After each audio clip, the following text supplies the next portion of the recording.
Hello there. I'm Rosie, a 30-year-old who works as a manager at a local company. I live with my husband, Jake, in a house that I own. It's nothing fancy, just a cozy place we call home.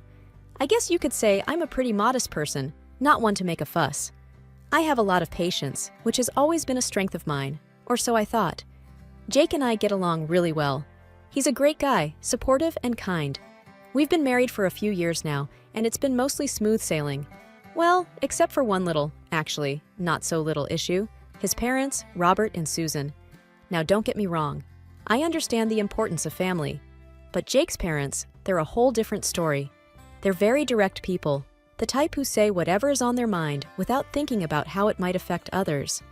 They don't really understand or respect personal space. It all started pretty harmlessly. Robert and Susan would drop by unannounced for breakfast or dinner. I didn't mind initially. After all, they were family. But it quickly turned into a regular thing. They'd come over whenever they felt like it. And because they had a key to our house, they would just walk in, even when we were not expecting them.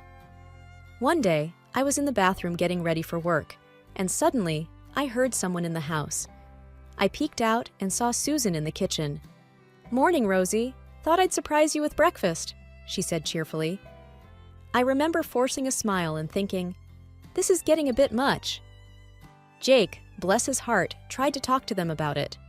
"Mom, Dad, Rosie and I love having you over, but we also need our own space," he said one evening. But it didn't go well. Susan's eyes welled up with tears, and Robert's face turned red. "Are you saying you don't want us in your life?" Susan cried. "After all we've done for you!" Jake was caught off guard. "No, that's not what I meant." And just like that, the conversation ended. They played the victim card so well, Jake didn't stand a chance. I felt for him. He was torn between his parents and our life together. Things escalated from there. It wasn't just meals anymore. They started staying overnight in our guest room, and before we knew it, they were spending days at our place. It felt like we had permanent house guests. I tried talking to Jake again. "Honey, I love your parents, but this is getting out of hand. They're here all the time," I said, hoping he'd understand. He sighed, running a hand through his hair. "I know, Rosie. I'll try talking to them again." But deep down, I knew it was a lost cause. They had this way of making him feel guilty, and he just couldn't stand up to them. It was a tough spot, and I felt stuck. I loved Jake, but his parents were just too much. Life with Jake's parents dropping in whenever they pleased started to feel like a TV show where the same episode kept replaying. Breakfast turned into lunches, which turned into dinners, and before I knew it, our guest room seemed more theirs than ours. I tried to be understanding, but it was getting harder each day. One Saturday morning, I woke up to the sound of pots and pans clanging in the kitchen. I rubbed my eyes and looked at the clock. It was barely 6:30 a.m. I wandered into the kitchen, still half asleep, and there was Susan, cheerfully making pancakes. "Good morning, Rosie. I thought we'd have a big family breakfast today," she said, not noticing the surprise on my face. I managed a polite smile. "Good morning, Susan. That's nice of you." I sat at the table, sipping my coffee, watching her move around our kitchen like she owned the place. Robert soon joined us, a newspaper under his arm. "Morning, Rosie. Sleep well?" he asked, not waiting for an answer as he got busy with the sports section. I nodded, still trying to wake up. Jake stumbled in a few minutes later, looking as surprised as I felt. "Mom? Dad, what are you doing here so early?" he asked, rubbing the sleep from his eyes. "We wanted to surprise you with breakfast," Susan said, flipping a pancake with a flourish. Jake gave me an apologetic look, which I returned with a resigned shrug. After that day, their visits became more frequent. They started leaving personal items in the guest room, which soon looked like their second bedroom. I tried to talk to Jake about it, but he was in a tough spot. "I know it's a lot, Rosie, but they're my parents. What can I do?"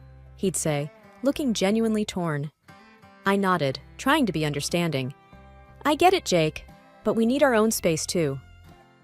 One evening, I found Susan rearranging our living room. "I thought this would look better over here," she said, pushing the couch to the other side of the room. I couldn't help but feel a little annoyed. "Susan, I appreciate your help, but I liked it the way it was." She looked at me, surprised. "Oh, I just thought it needed a change. But okay, I'll put it back."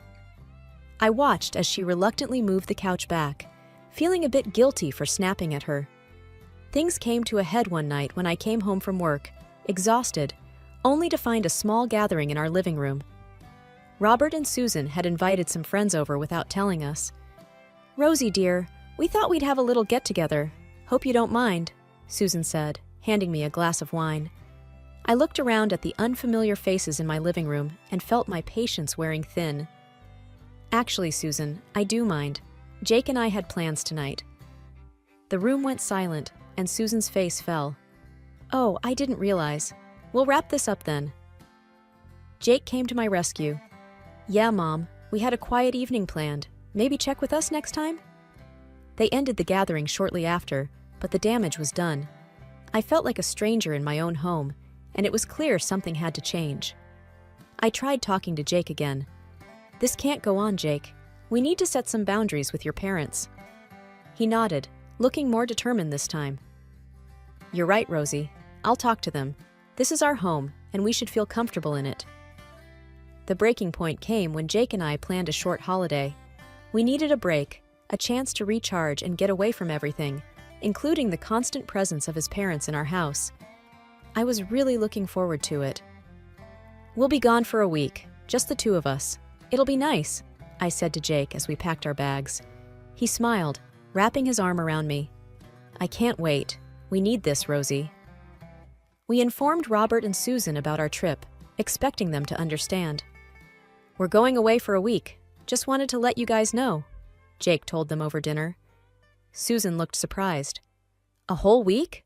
What about the house? Who will look after it?" I exchanged a glance with Jake. "The house will be fine, Susan. It's just a week." We left for our holiday, and for the first few days, it was bliss. No unexpected visitors, no rearranged furniture, just peace. But our peace was short-lived. On the third day, we received a call from Jake's work. There was an emergency, and they needed him back. Our relaxing getaway was cut short. We were both disappointed, but understood that these things happen. We arrived home 2 days earlier than planned, expecting to walk into an empty house. But what we found was far from it. The moment we opened the door, we were greeted by the sound of laughter and music. There were people in our living room, people we didn't know. "What the?" Jake muttered, looking as confused as I felt. We walked in further, and that's when we saw them. Robert and Susan, in the midst of a group of strangers, having what looked like a party. "Mom? Dad? What's going on?" Jake asked, his voice a mix of surprise and anger. Susan looked up, her smile fading when she saw us. "Jake, Rosie, you're back early." "Who are these people?" I asked, trying to keep my voice steady. Robert cleared his throat. "Well, we thought since you were away, we'd rent the place out to some friends, just for a few days." I felt my jaw drop. "You did what?" Jake looked like he was about to explode. "You rented out our house? Without even asking us?" Susan wrung her hands. "We thought it would be fine. You were away, and these friends needed a place to stay." I couldn't believe what I was hearing.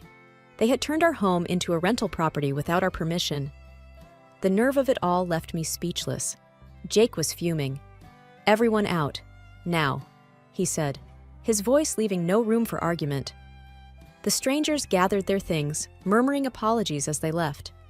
Robert and Susan stood there, looking guilty but also defiant. "We didn't think it would be a problem," Robert said, trying to justify their actions. "A problem? You crossed a line.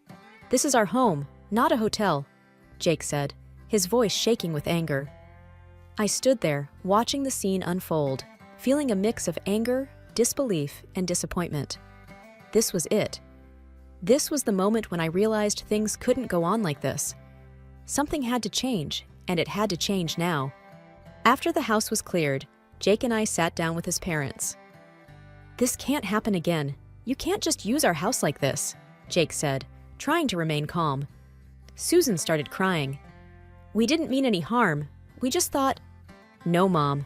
There's no excuse for this," Jake interrupted. "We need our privacy. We need you to respect our home." They apologized, promising it would never happen again. But their apologies felt empty, and their promises even more so. I looked at Jake, and I could tell he felt the same way. Exhausted and at my wits' end, I knew we had to do something. The love I felt for Jake propelled me to find a middle ground, a solution that wouldn't tear our family apart.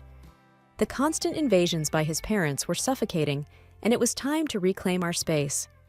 "We need a break, Jake, and we need to do something about your parents," I said, the determination clear in my voice.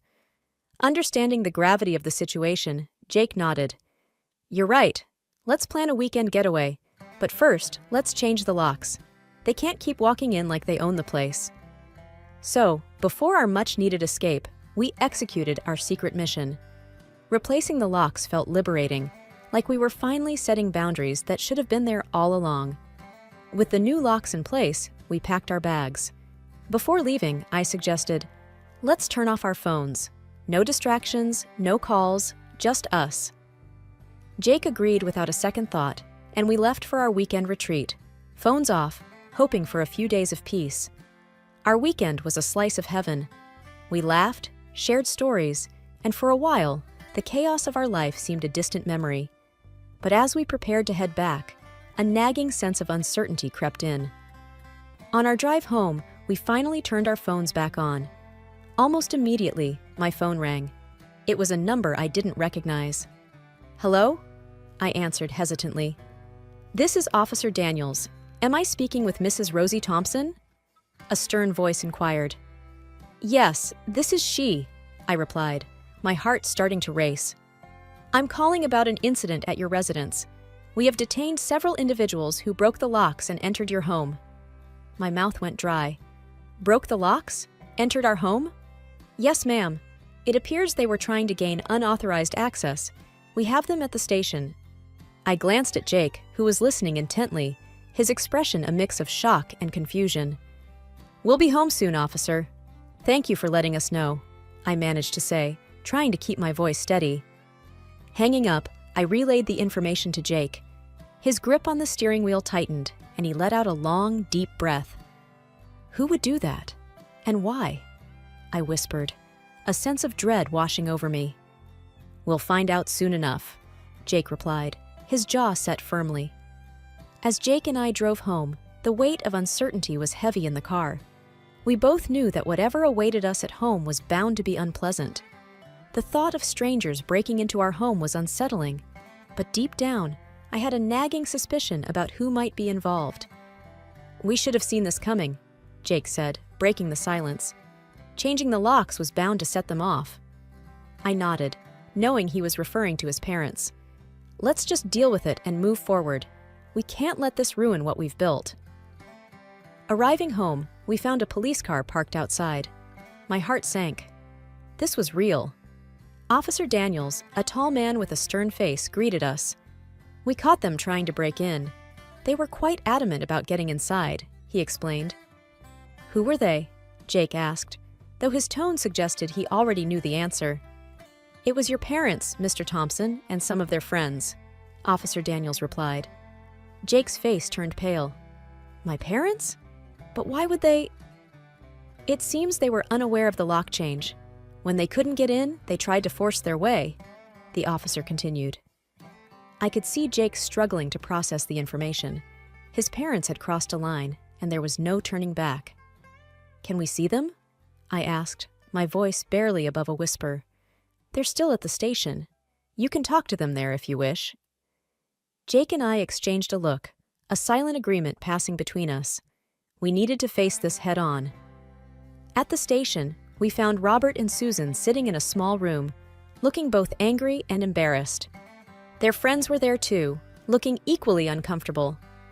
"Mom, Dad, what were you thinking?" Jake asked, his disappointment evident. Robert stood up, his expression defiant. "We came to check on the house. We always have a key.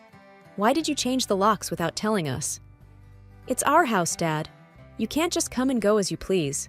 We've talked about this," Jake replied, trying to keep his calm. Susan started to cry. "We just wanted to be close to you. We never thought you'd lock us out."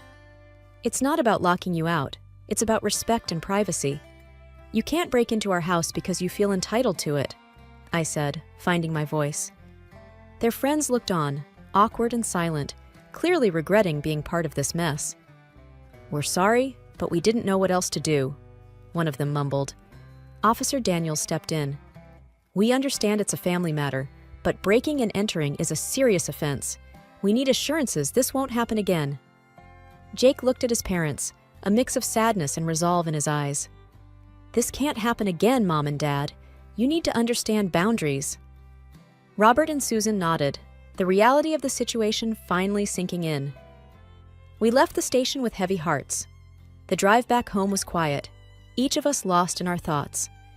The events of the day had taken a toll, and as we walked back into our home, we knew things would never be the same again. The days following the incident were like walking through a thick fog. Jake and I were trying to make sense of everything while dealing with the aftermath. We had to have several uncomfortable conversations with neighbors, explaining what had happened. It was embarrassing and draining. One evening, as we were sitting in the living room, Jake let out a long sigh. I never thought my parents would go this far, he said, shaking his head. I reached out and held his hand. It's hard, I know, but we'll get through this together. He squeezed my hand in response, and we sat there in silence, each lost in our thoughts. The doorbell rang, breaking the silence. I got up to answer it, finding our neighbor, Mrs. Henderson, standing there with a concerned look. Rosie, dear, is everything all right?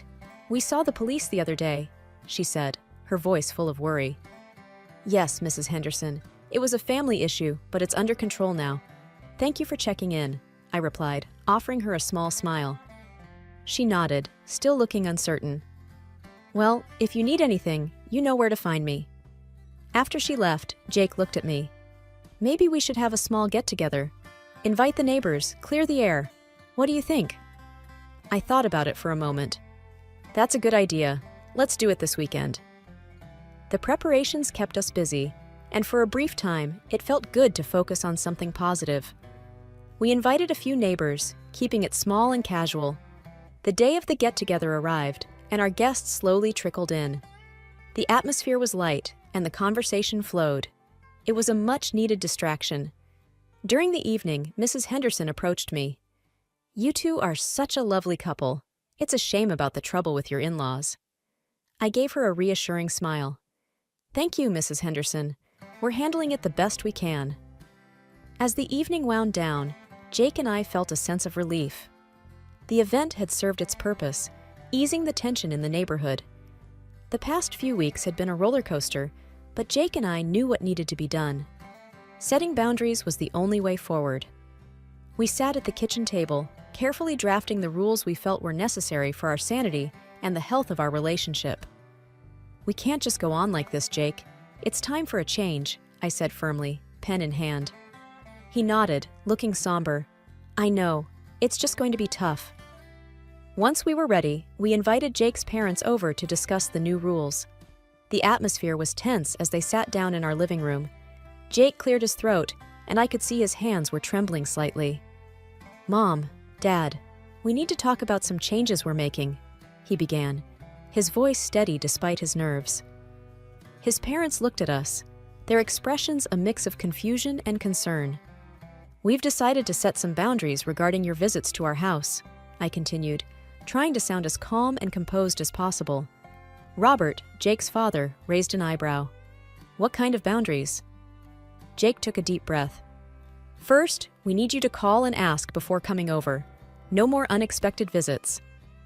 And we can't give you the keys back. It's important for us to have our own space, I added, trying to sound as gentle as possible. Susan, Jake's mother, immediately looked upset. But we're family. Why are you doing this to us? It's about respect and privacy, Susan, I replied. We love you, but we need these boundaries for the sake of our relationship. Their reaction was immediate and emotional. Susan started crying, and John's face turned red with anger. This is outrageous! We're your parents! How could you treat us like strangers? Robert exclaimed, his voice raising. We're not trying to hurt you, Jake said, his voice strained. We just need some rules. Susan sobbed. We refuse to accept these rules. It's like you don't want us in your lives anymore." The conversation spiraled from there. No matter how much we tried to explain, they wouldn't listen. They categorically refused to comply with the rules and kept crying, playing the victims. Seeing no way to reach an understanding, Jake and I exchanged a resigned look. "Maybe it's best if we take a break from each other for a while," Jake finally said, his voice heavy with sadness. I nodded in agreement, though my heart ached at the thought. Jake's parents left our house in tears, and we were left in a deafening silence. It was one of the hardest decisions we had ever made, but we knew it was necessary. We needed space, and they needed time to understand and respect our boundaries. In the quiet of our home, Jake wrapped his arm around me. "I'm sorry it had to come to this." I leaned into his embrace. "It's okay. We had to stand up for ourselves. Maybe with time, they'll understand." As we sat there, I couldn't help but feel a pang of guilt and sadness. But deep down, I knew we had made the right choice. Setting boundaries was essential, even if it meant stepping back from family for a while. We are not in contact with Robert and Susan at the moment. Perhaps you will condemn us for this, but we decided to wait until they themselves understand the wrongness of their actions.